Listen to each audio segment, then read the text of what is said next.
నమస్తే విటలి న్యూస్ కి స్వాగతం నేను వేణి ముందుగా హెడ్లైన్స్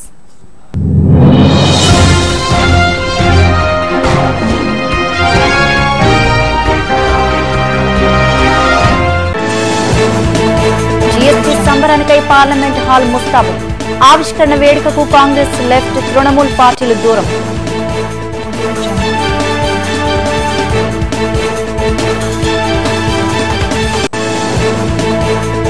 గరిగపర్రు పర్యటనలో దళిత కుటుంబాలను పరామర్శించిన వైఎస్ జగన్ కులానికి ఆపాదించి ఘర్షణ వాతావరణం సృష్టించడం టీడీపీకే దక్కిందంటూ విమర్శ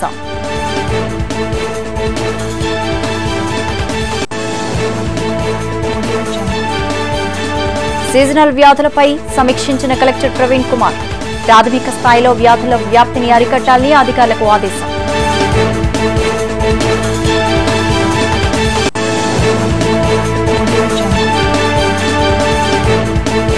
కోర్టు కళావాణి వేదిక వైసీపీ ప్లీనరీ సమావేశం జరగనుందన్న గుడివాడ అమర్నాథ్ రాష్ట్ర పరిస్థితులు ప్రభుత్వ వైఫల్యంపై చర్చ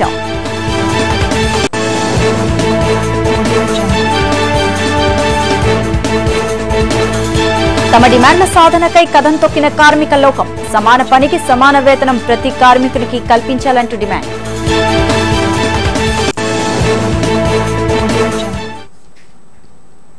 డీటెయిల్స్ చూస్తే వర్షాకాలంలో సీజనల్ వ్యాధులు ప్రబలకుండా ప్రత్యేక చర్యలు చేపడుతున్న జిల్లా కలెక్టర్ ప్రవీణ్ కుమార్ తెలిపారు సీజనల్ వ్యాధులు ఆరోగ్యం దోమలపై దండయాత్ర వనం మనం తదితర అంశాలపై మండల అధికారులు పంచాయతీ కార్యదర్శులు వైద్య సిబ్బంది మండల గ్రామ కమిటీ సభ్యులతో జిల్లా కార్యాలయంలో వీడియో కాన్ఫరెన్స్ ద్వారా సమీక్ష సమావేశం ఏర్పాటు చేశారు వర్షాకాల సీజనల్ వ్యాధుల పట్ల అప్రమత్తంగా ఉండాలంటూ సూచించారు పరిసరాల పరిశుభ్రత పట్ల అధికారులు ప్రజలకు విస్తృత అవగాహన కల్పించారన్నారు అటు పారిశుధ్య సక్రమ నిర్వహణ ద్వారా రోగాల వ్యాప్తిని అరికట్టవచ్చని ఆ దిశగా అధికారులు చర్యలు చేపట్టాలంటూ కలెక్టర్ ఆదేశించారు అదేవిధంగా ప్రభుత్వం ప్రతిష్టాత్మకంగా నిర్వహించనున్న వనం మనం కార్యక్రమాన్ని ప్రతి ఒక్కరూ విజయవంతం చేయాలన్నారు పచ్చదనాన్ని పెంపొందించే లక్ష్యంగా ప్రభుత్వం చేపట్టనున్న ఈ మహాయజ్ఞంలో అధిక సంఖ్యలో మొక్కలు నాటనున్నట్లు తెలిపిన ఆయన ప్రభుత్వం ప్రవేశపెడుతున్న కార్యక్రమాలకు ప్రతి ఒక్కరూ సహకరించాలంటూ కోరారు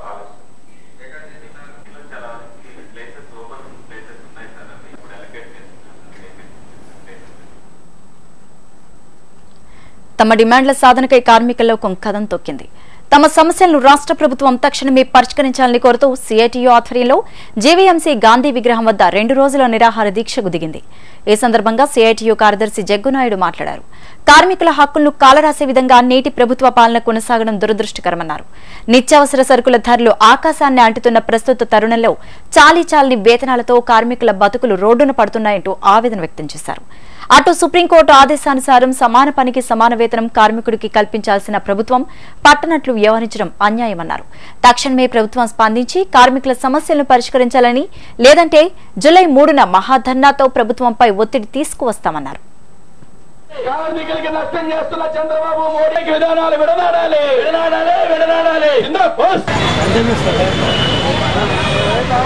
విశాఖపట్నంలోనూ రాష్ట్రంలోనూ కార్మికులు అత్యంత ధైర్యంగా వారి జీవితాలు ఉన్నాయి.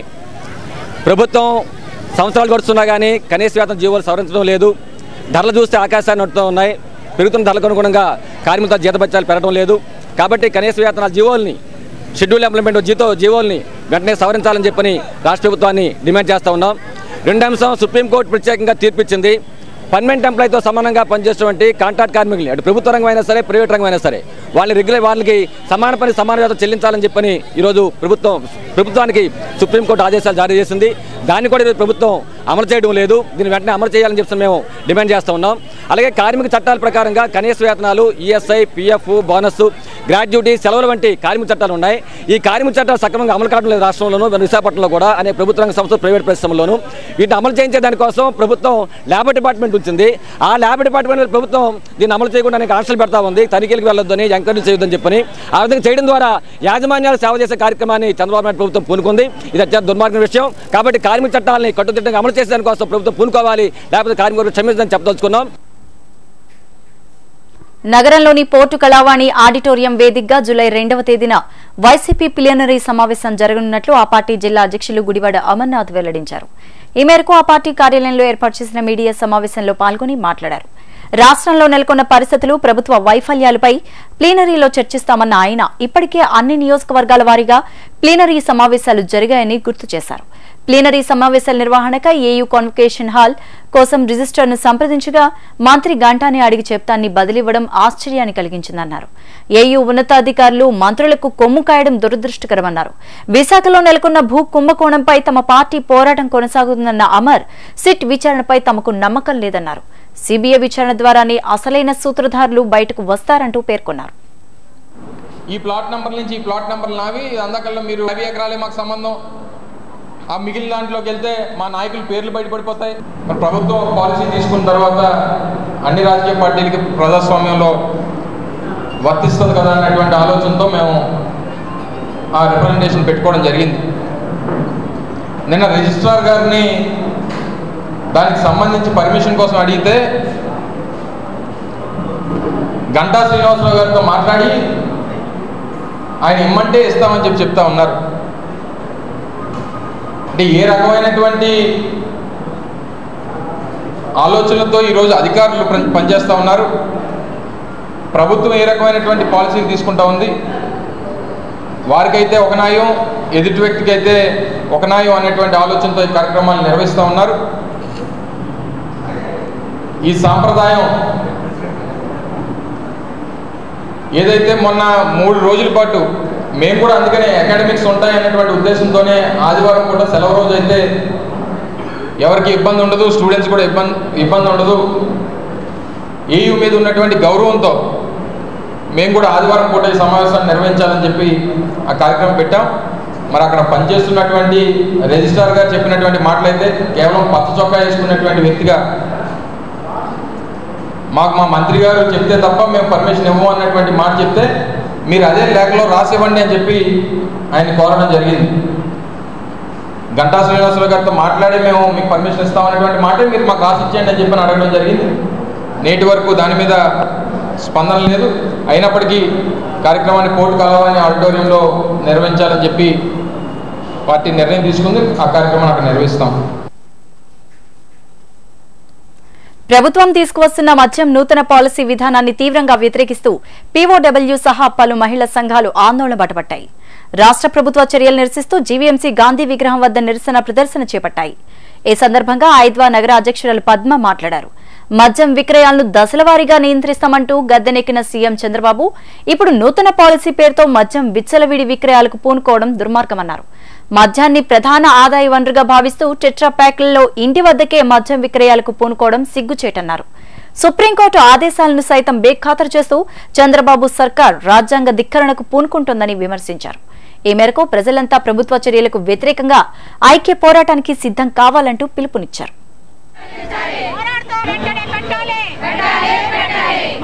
ప్రజాస్వామిక ప్రభుత్వంగా ఈరోజు చెప్పుకుంటున్న పాలకులు రాజ్యాంగ ధిక్కరణకి, చట్ట ఉల్లంఘనకి అన్ని రకాలుగా పాల్పడుతున్నారు.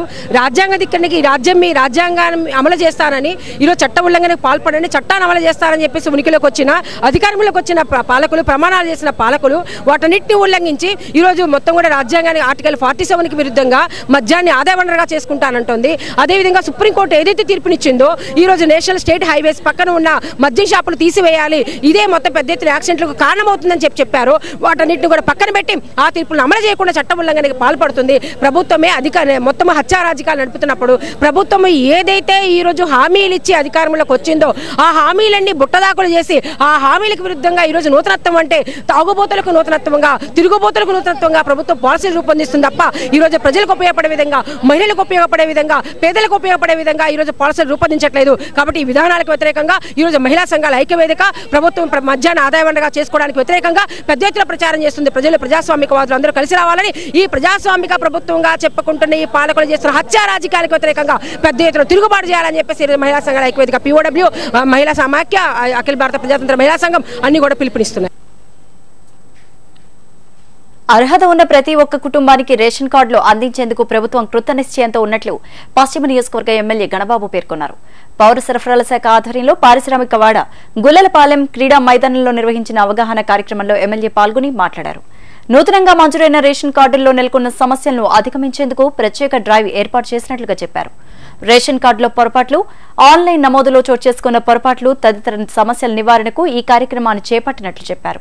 జనసాంద్రత ఎక్కువగా ఉన్న నేపథ్యంలో మరలా 3వ తేదీన ఈ కార్యక్రమాన్ని కొనసాగిస్తామని, ప్రజలు ఈ అవకాశాన్ని సద్వినియోగం చేసుకోవాలంటూ కోరారు.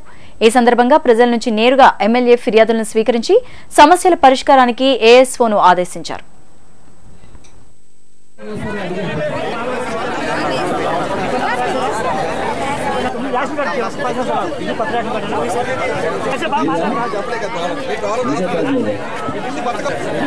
Phone number రాసేయండి. ఫోన్ నెంబర్లు అందరూ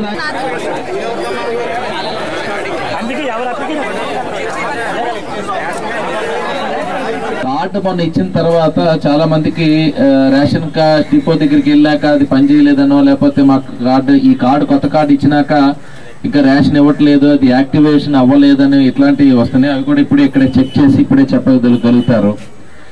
మూడో అంశం, కొత్తగా రేషన్ కార్డ్స్ అంటే కొత్తగా కుటుంబ సభ్యుల్లోనే ఇద్దరు విడిపోయి మరలా కొత్తగా, లేకపోతే ఇక్కడికి వచ్చిన వారు కానీ, లేకపోతే కొత్తగా కార్డు అనేది అప్లై చేయాలనుకున్న వాళ్ళు ఎవరైనా అప్లికేషన్స్ ఇక్కడ ఇచ్చేసేయచ్చు.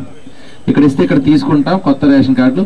ఇవి కానీ ఏదైనా సమస్య మీకు వస్తే అవి ఇక్కడ ఏఎస్ఓ గారు ఉన్నారు, ఆర్ఐస్ ఉన్నారు, ఇక్కడే ఆల్ డిపోలు కూడా ఇక్కడ ఉన్నారు కదా, డిపో డీలర్స్ కూడా ఇప్పుడు ఇక్కడికి వచ్చారు. కాబట్టి డీలర్స్ సంబంధించిన ఏదైనా అంశాలు వచ్చినా ఇక్కడ మనం పరిష్కరించుకోవచ్చు. అందుకనే అక్కడ కంచరపాలెం దగ్గర ఒకటి పెట్టాము మొన్న, చక్కగా అక్కడ చాలా ఇష్యూస్ క్లియర్ అయినాయి. అంటే చిన్న చిన్న అంశాలు కొంతమందికి అవగాహన లేక కొన్ని ఏవైతే ఆ డిఫరెన్సెస్ ఉన్నాయో అవి కూడా నివృత్తి చేశారు. ఆర్ఐస్ డీలర్స్కి సంబంధించి కానీ, లేకపోతే కార్డులో వచ్చేటువంటి అంశాలు కానీ.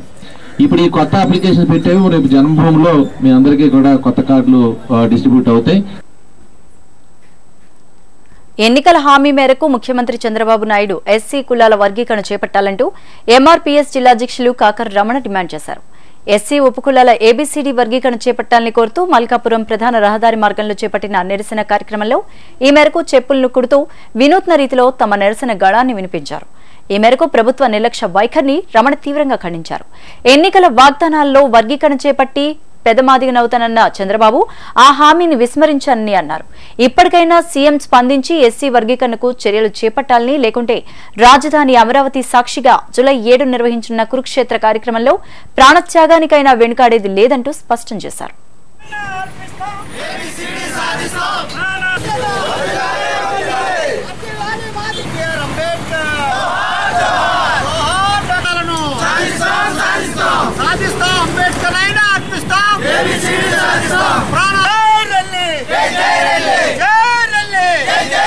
ఈరోజు నేటికి 23 సంవత్సరాలుగా రాష్ట్రంలో జరుగుతున్నటువంటి ఎంఆర్పీఎస్ ఉద్యమ నేపథ్యంలో అనేక మజిలీలు జరిగిన క్రమంలో నవి ఆంధ్రప్రదేశ్గా ఏర్పడిన తర్వాత ముఖ్యమంత్రి గారు 2 రాష్ట్రాల విభజనలో దేశవ్యాప్తంగా ఉన్నటువంటి రాష్ట్రపతి గారు కానీ పార్లమెంట్కి కానీ 2 విపత్కర సమస్యలు ఉండేవి. ఆ రెండింటిలో ఒకటి తెలంగాణ సాల్వ్ చేయడం, 2 ఏబీసీ వర్గీకరణ. అలాంటి పరిస్థితుల్లో ఉద్యమ నేపథ్యం తక్కువ ఉన్నటువంటి తెలంగాణ ఏర్పాటు చేయడం జరిగింది. 23 ఏళ్ళ సుదీర్ఘ ఉద్యమం ఉన్నటువంటి ఎంఆర్పీఎస్ని ఇప్పుడున్నటువంటి ముఖ్యమంత్రి గారు మరి గతంలో 10 ఏళ్ళు ప్రతిపక్ష నాయకుడిగా పనిచేశారు, 9 ఏళ్ళు ముఖ్యమంత్రిగా పనిచేశారు. ఆ నేపథ్యంలో కూడా ఒక పర్యాయం చేయడం జరిగింది. ఆ తర్వాత ఆయన తాత్సారం చేస్తూ నేటికి 23 సంవత్సరాలు గడిచింది. మేము ముఖ్యమంత్రికి ఒకటే సూటిగా విన్నవించదలుచుకున్నాం. నేటికి 23 సంవత్సరాలు జరుగుతున్న ఉద్యమ నేపథ్యంలో 200 రోజులు పాదయాత్ర తమరు చేసినప్పుడు తెలంగాణలో ఏమన్నారు? ప్రతిరోజు నేను పెదమాదిగనవుతాను, మాదిగల ఇంట్లో పెద్ద కొడుకునవుతాను, మొత్తం కుటుంబ పాలన అంతా నేనే చూస్తానని మీరే అన్నారు. మరి నెట్ ఓపెన్ చేసినట్లయితే ఆ 200 రోజుల తాలూకా మొత్తం డాటా అంతా వస్తుందని సవనీయంగా ముఖ్యమంత్రి గారు తెలియజేస్తున్నాం. Take a short break in VTL News.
Back to news.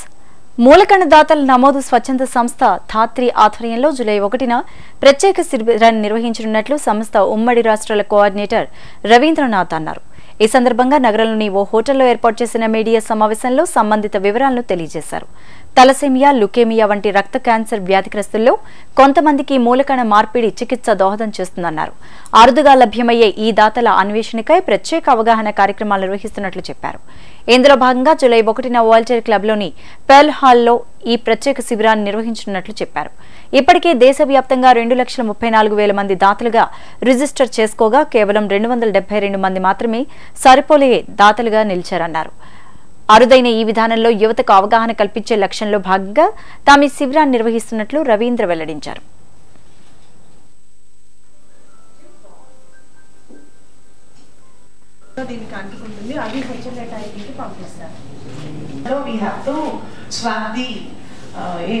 Blood cancer, thalassemia, leukaemia ఇటువంటి డిసీజెస్ తో బాధపడుతున్న వాళ్ళకి లైక్ కొంతమందికి, వీళ్ళు అందరికీ కాదు, కొంతమందికి doctors stem cell transplant is the only cure అని సజెస్ట్ చేస్తారు. అలాంటి టైంలో జనరల్ గా ప్రతి పేషెంట్ కూడా ఫ్యామిలీలో మ్యాచ్ అయిన డోనర్ కోసం చూస్తారు. సో బట్ అన్ఫార్చునేట్లీ ఫ్యామిలీలో బ్రదర్ది కానీ సిస్టర్ది కానీ 25% ఛాన్సెస్ ఉంటాయి మ్యాచ్ అవ్వడానికి. సో మిగతా లక్కీగా ఎవరైతే 25% పేషెంట్స్ ఫ్యామిలీలో మ్యాచ్ దొరుకుతుందో వాళ్ళు ఆ ఫ్యామిలీ డోనర్ తో గో ఫార్వర్డ్ వెళ్తారు. బట్ రిమైనింగ్ 75% పేషెంట్స్ కి మ్యాచ్ అయిన డోనర్ లేక సఫర్ అవుతున్నారు ఇండియాలో. సో దానికోసం ధాత్రి ఇలాంటి అవేర్నెస్ క్యాంప్స్ కండక్ట్ చేసి ఎవరైతే విల్లింగ్ గా ఉంటారో వాళ్ళ దగ్గర నుంచి జస్ట్ చీక్ సలైవా శాంపిల్ తీసుకుంటాం. సో అది నేను డెమాన్స్ట్రేట్ చేస్తాను తర్వాత ఎలా తీసుకుంటాం అనేది. సో ఆ శాంపిల్ తీసుకొని దాన్ని HLA typing, human leucocyte antigen అనే ఒక టెస్ట్ చేయించి ఆ రిపోర్ట్ ని ధాత్రి డేటాబేస్ లో పెట్టుకుంటాం. సో ఇప్పటివరకు ధాత్రిలో లాస్ట్ 7 years నుంచి more than 2,000 క్యాంప్స్ కండక్ట్ చేసి 2,34,000 డోనర్స్ ని రిజిస్టర్ చేయించాము. విశాఖ పోర్టు కార్మికులకు కనీస వేతనాలు అమలు చేయాలని డిమాండ్ చేస్తూ Visakha port stevedore motor transport workers union CITU ఆధ్వర్యంలో ఆందోళన బాటపట్టింది. ఇందులో భాగంగా Maharanipeta central regional labour commissioner కార్యాలయం వద్ద మహాధర్నా చేపట్టింది. ఈ సందర్భంగా యూనియన్ ప్రతినిధి జగన్ మాట్లాడారు. కార్మికుల్లో హక్కులను కాలరాసేలా పోర్టులో ప్రధానంగా 7 కంపెనీలు వ్యవహరిస్తున్నాయంటూ ఆవేదన వ్యక్తం చేశారు.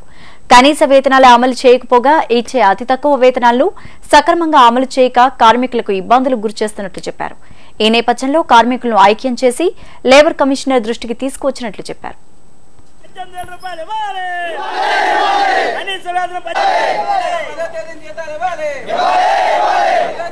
విశాఖపట్నం పోర్టులో ఈరోజు కనీస వేతనాలు, ఈరోజు PF ESI చట్టాలు అమలు చేయట్లేదని చెప్పేసి, అలాగే ఈరోజు టైంకి జీతాలు ఇవ్వట్లేదని చెప్పేసి Visakha port stevedore and transport workers union అలాగే కాంట్రాక్ట్ వర్కర్స్ యూనియన్ ఆధ్వర్యంలో రీజనల్ కమిషన్ ఆఫీస్ దగ్గర ధర్నా చేసాం. ఇప్పటికే ఆల్రెడీ కమిషనర్ కలిసాం. ఇప్పటికే ఏదైతే ప్రధానంగా 7 కంపెనీలు, విశాఖపట్నం పోర్టులో 7 కంపెనీలు ఈరోజు కనీస వేతనాలు ఇవ్వకపోవడం, ఈరోజు 5,000, 6,000, 7,000 జీతాలు ఇస్తున్నారు. కనీస వేతనం ప్రకారం 15,000 జీతాలు ఇవ్వాలి, అవి ఇవ్వాలని చెప్పేసి, అలాగే PF ESI కట్ చేయకుండా ఈరోజు 7 ఏళ్ళు 8 ఏళ్ళు పని చేయించుకుంటారు. అందుకని PF ESI కట్ చేయాలని చెప్పేసి, అలాగే బేటా సంబంధించి 400 డ్రైవర్కి, హెల్పర్కి 200 ఇవ్వాలని చెప్పేసి, అలాగే కనీస సౌకర్యాలు మంచినీళ్ళు, రెస్ట్ రూము ఇవి కల్పించట్లేదు. అలాగే ఈరోజు సెలవుల సంవత్సరానికి 57 సెలవులు ఇవ్వాలి, కానీ 2-3 సెలవులు ఇచ్చి ఈరోజు ఆపేస్తా ఉన్నాయి మేనేజ్మెంట్లు అన్నిటికీ. అటు 57 సెలవులు ఇవ్వాలని చెప్పేసి ఈరోజు కమిషనర్ గారిని కలవడం, కంప్లైంట్ ఇవ్వడం జరిగింది. అటన్నిటిని రేపు 10వ తారీఖున మీటింగ్లు వేసి అన్ని సమస్యలు పరిష్కారం చేసేటట్టు మేనేజ్మెంట్లు అన్ని పిలిపిస్తానని చెప్పేసి హామీ ఇచ్చారు.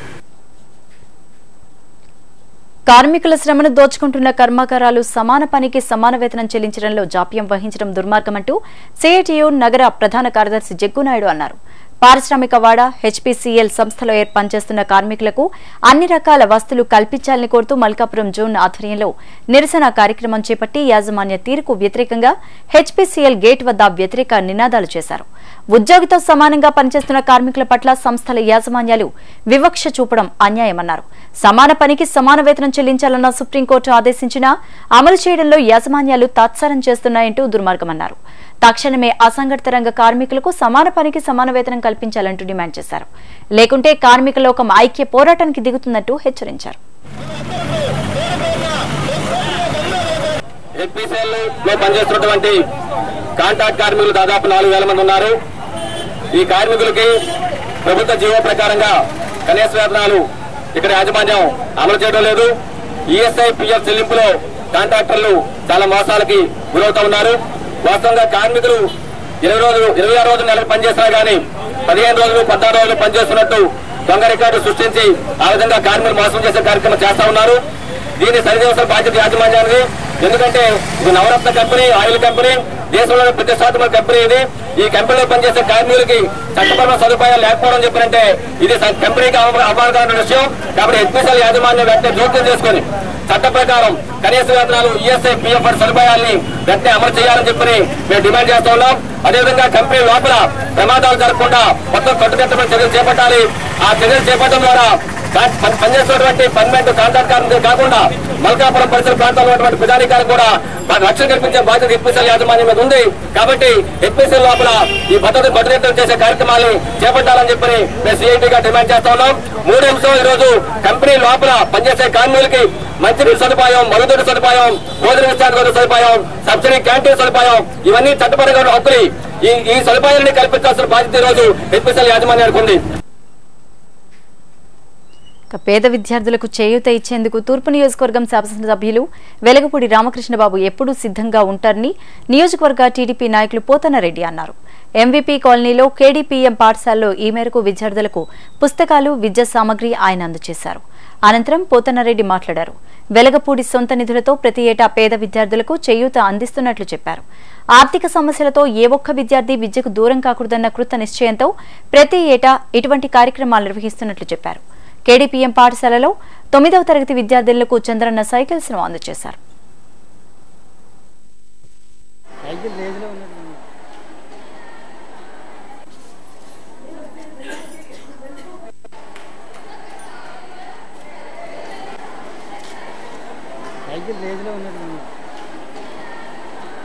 ఎవరైతే పేద విద్యార్థులు ఉన్నారో వారు చదువుకుంటే వారు అనుకున్నటువంటి గమ్యస్థానానికి చేరొచ్చని, ఆ కుటుంబం కూడా ఆర్థికంగా అన్ని విధాలా ఎదుగుతుందనే దృఢ సంకల్పంతో మన అతను ప్రతి సంవత్సరం కూడా పుస్తకాలు కూడా ఫీజులు కూడా కట్టడం జరుగుతూ ఉన్నది.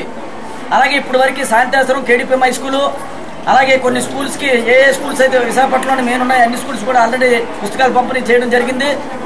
అలాగే గౌరవ నారా చంద్రబాబు నాయుడు గారు 9వ తరగతి పేద విద్యార్థులందరికీ కూడా గతంలో ఎన్నికల మేనిఫెస్టోలో చెప్పడం జరిగింది సైకిల్ పంపిణీ కార్యక్రమం చేయడం జరుగుతుందని. అలాగే ఈ స్కూల్లో 9వ తరగతి చదువుతున్నటువంటి 114 మంది విద్యార్థినులకు ప్రతి ఒక్కరికి కూడా సైకిల్ ఇవ్వడం జరిగింది.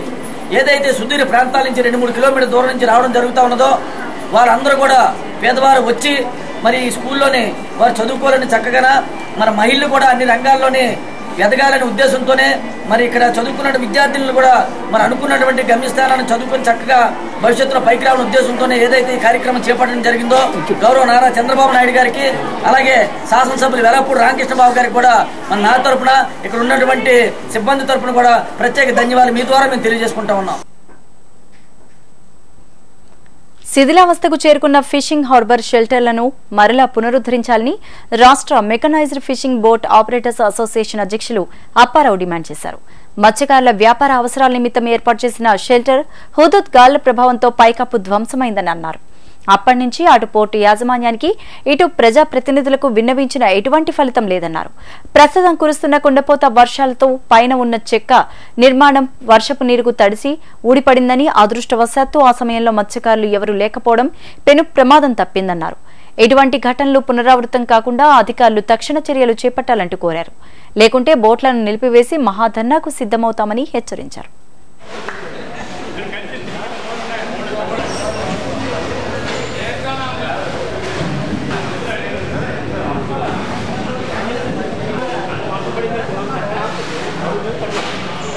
ఈ ఫిషింగ్ హార్బర్ని 1976లో నిర్మించడం జరిగింది. ఆ హార్బర్ నిర్మించేటప్పుడే ఒక షెడ్ కూడా అప్పుడే నిర్మించారు. చాలా కాలం అయిపోయింది ఇది కట్టిన తర్వాత. దీంతో స్ట్రక్చర్ కూడా వీక్ అయిపోయింది. హుదూద్ సైక్లోన్ టైంలోనూ ఈ ఒక హెవీ విండ్కి గాలికి అన్నిటికీ ఈ పైనుండే యాస్బెస్టాస్ షీట్లు కూడా పూర్తిగా ఎగిరిపోయాయి. ఈ ఎగిరిపోవడం వల్ల వర్షం పడేటప్పుడు వర్షం నీరు ఈ చెక్కల మీద పడి చెక్కలు బాగా తడిసిపోయి బరువు ఎక్కిపోయి అప్పుడప్పుడు వారానికి 10 ఏళ్ళకి వస్తారు బిట్టు బై బిట్టు ఒక్కో దగ్గర 30-30 అడుగులు జాగా విస్తీర్ణం గల ఆ బిట్లు పడిపోతున్నాయి. ఆ బరువైన చెక్కలు, ఇనప ఓసలు, ఐరన్ తాలూకా యాంగ్లర్స్ ఇవన్నీ చాలాసార్లు ఈ విషయం గత 2 సంవత్సరాలు బట్టి పోర్టు అధికారులకి మేము చెప్పుకుంటూ వస్తున్నాం. మరి గౌరవ ఎమ్మెల్యే గారు కూడా వీటి విషయం మీద ప్రతిసారి కూడా చైర్మన్ గారితో, తర్వాత ఎమ్మెల్యే గారితో, ఆ కన్సర్న్ డిపార్ట్మెంట్ వారితో ఎమ్మెల్యే గారు, ఎంపీ గారు కూడా చాలాసార్లు చెప్పడం జరిగింది.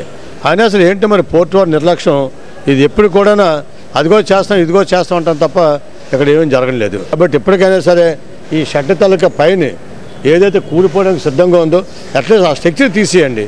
అలా డిపిఆర్ వచ్చేటప్పుడు డిపిఆర్ టైంలోనూ వాళ్ళు షెడ్ వేద్దామంటున్నారు, అప్పుడు వేసినా పర్లేదు. అయితే ప్రమాదం నుంచి కాపాడడానికి ఉన్నతాలకు షెడ్ పడిపోవడానికి సిద్ధంగా ఉండే షెడ్ని తొలగించి మత్స్యకారుల్ని ఆదుకోవాలని కోరుతున్నాం. కేంద్ర ప్రభుత్వం ఆర్భాటంగా తీసుకువస్తున్న జీఎస్టీ పరిధిలోకి పెట్రోల్, డీజిల్ ఇంధనాలను తీసుకురాకపోవడాన్ని సామాన్య ప్రజా పార్టీ తీవ్రంగా ఖండిస్తున్నట్లు ఆ పార్టీ అధికార ప్రతినిధి గోపాలకృష్ణ అన్నారు. ఇప్పటికే పెట్రోల్ ఉత్పత్తులపై 57% పన్ను వసూలవుతోందని, జీఎస్టీ పరిధిలోకి తీసుకువస్తే కేవలం 28% అవుతుందన్నారు. దీంతో ఇంధన ధరలు 29% మేర తగ్గి సామాన్యులకు అందుబాటులోకి వస్తాయన్నారు. పెట్రోల్, డీజిల్ ధరల తగ్గుదలతో ట్రాన్స్పోర్ట్ భారం గణనీయంగా తగ్గడంతో నిత్యావసర సరుకుల ధరలు అమాంతం తగ్గుముఖం పడతాయన్నారు. ప్రజలకు ఇంత మేలు చేకూర్చే ఈ విధానాన్ని కేంద్ర ప్రభుత్వం అమలు చేసి ప్రజల పక్షాన నిలవాలని కేంద్రాన్ని డిమాండ్ చేశారు. పెట్రోల్ ఉత్పత్తుల్ని, పెట్రోల్, డీజిల్ని జీఎస్టీలోకి తీసుకోకపోవడం వల్ల సామాన్య ప్రజలు పూర్తిగా నష్టపోతున్నారు. ఎంచేతంటే పెట్రోల్ మీద central government central excise duty 23% ఉంది. అలాగే స్టేట్ది వ్యాట్ 34% ఉంది. టోటల్గా చూస్తే 57% ట్యాక్స్లు ఈ పెట్రోల్ ఉత్పత్తుల మీద ఈ రోజున వసూలు చేస్తున్నారు. అదే కనుక ఈ పెట్రోల్ ఉత్పత్తుల్ని జీఎస్టీలోకి తీసుకుని ఉంటే ఓన్లీ 28% అందులోకి వెళ్ళేది.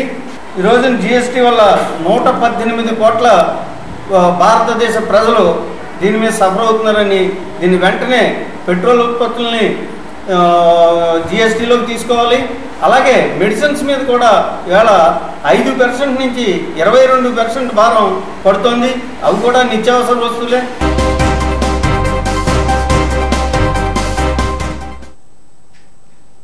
నైరుతి రుతుపవనాలు చురుగ్గా కదులుతూ ఉండడం, మరోవైపు ఉపరితల ఆవర్తన ద్రోణి ప్రభావంతో కోస్తా ప్రాంతాల్లో విస్తారంగా వర్షాలు కురుస్తున్నాయి. ఈ ప్రభావంతో నగరంలో పలు ప్రాంతాల్లో కుండపోత వర్షాలు కురుస్తున్నాయి. మరో 3 రోజులు ఇదే పరిస్థితి కొనసాగనుందని వాతావరణ శాఖ అధికారులు పేర్కొన్నారు. ఇక నగరంలో నమోదైన ఉష్ణోగ్రతలు చూస్తే వాల్టర్లో గరిష్టంగా 26.3, ఎయిర్పోర్ట్లో 26.8గా నమోదైంది. మరోవైపు కనిష్ట ఉష్ణోగ్రతలు చూస్తే వాల్టర్లో 24, ఎయిర్పోర్ట్లో 25 డిగ్రీల సెల్సియస్గా నమోదైంది.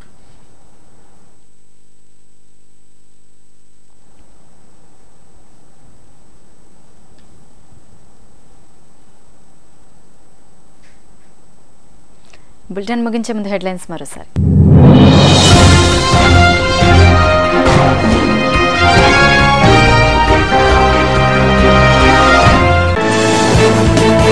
జీఎస్టీ సంబరానికై పార్లమెంట్ హాల్ ముస్తాబు. ఆవిష్కరణ వేడుకకు కాంగ్రెస్, లెఫ్ట్, తృణమూల్ పార్టీలు దూరం.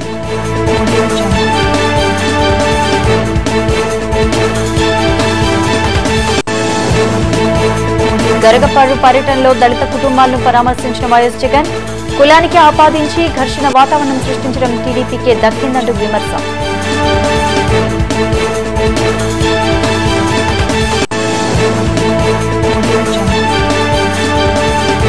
సీజనల్ వ్యాధులు సహా పలు అంశాలపై సమీక్షించిన కలెక్టర్ ప్రవీణ్ కుమార్. ప్రాథమిక స్థాయిలో వ్యాధుల వ్యాప్తిని అరికట్టాలని అధికారులకు ఆదేశం.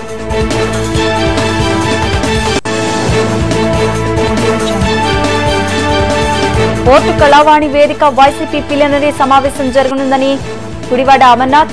రాష్ట్ర పరిస్థితులు, ప్రభుత్వ వైఫల్యంపై చర్చ.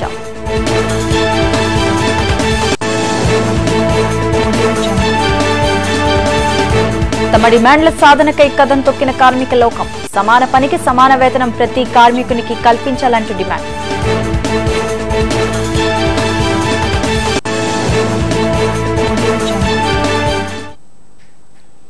ఇవి బులెటిన్ అప్డేట్స్. Stay tune.